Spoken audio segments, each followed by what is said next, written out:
instincts is why we have those horses around today. The second thing besides instincts is genetics.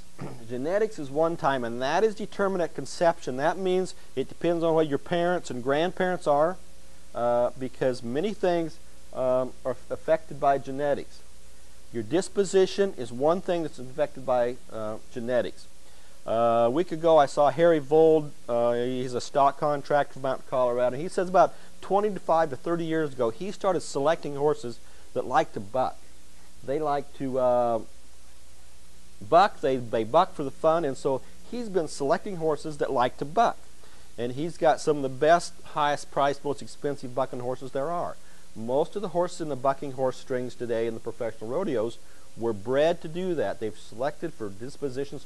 Horses like to have fun and buck, and they like to buck and play, and they're athletic. So you can select for horses that have good disposition. You can select for horses nice, quiet, calm dispositions. You can also select for horses that like to buck. And that's because their parents are. Many times a trainer will look at a horse and he can tell more about the disposition, the athletic ability, the cow sense from the pedigree than he can by looking at the horse. So disposition or genetics is really important of why a horse makes why they want to do certain things. Speed is another thing that's genetically related. Some horses can run, some horses cannot run. There's thoroughbred stallions. They are selected for speed. They're not selected for looks. They're not selected for disposition. They're selected for speed. If you've got a thoroughbred mare, you can breed to one stallion for $200, or you can breed to another stallion for $200,000.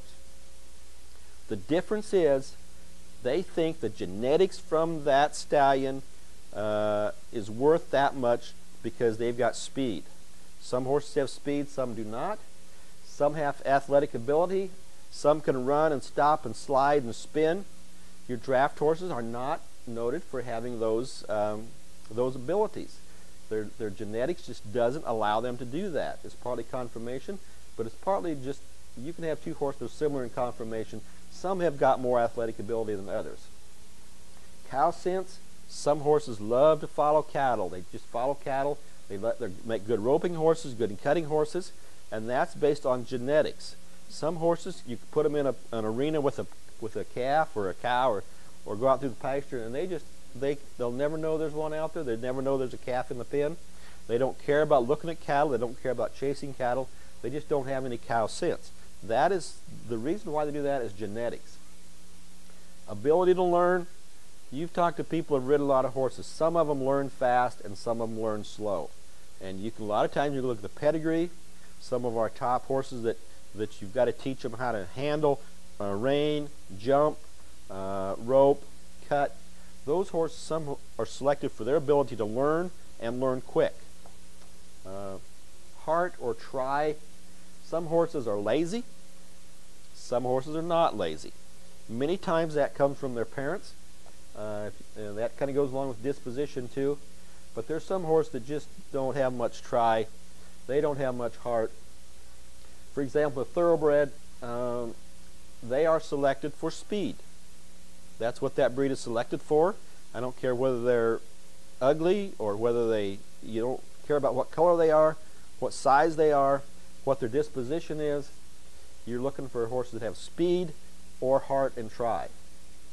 The interesting thing about none of these traits are evaluated in a halter class. Some of you are in a halter class, some are in a conformation class. None of these traits are ever considered in a halter class, but they are in every other class of competition. Whether it's jumping, whether it's dressage, whether it's roping, whether it's cutting, whether it's reining, whether it's western pleasure, many of these others are considered in all your competitive except for halter classes.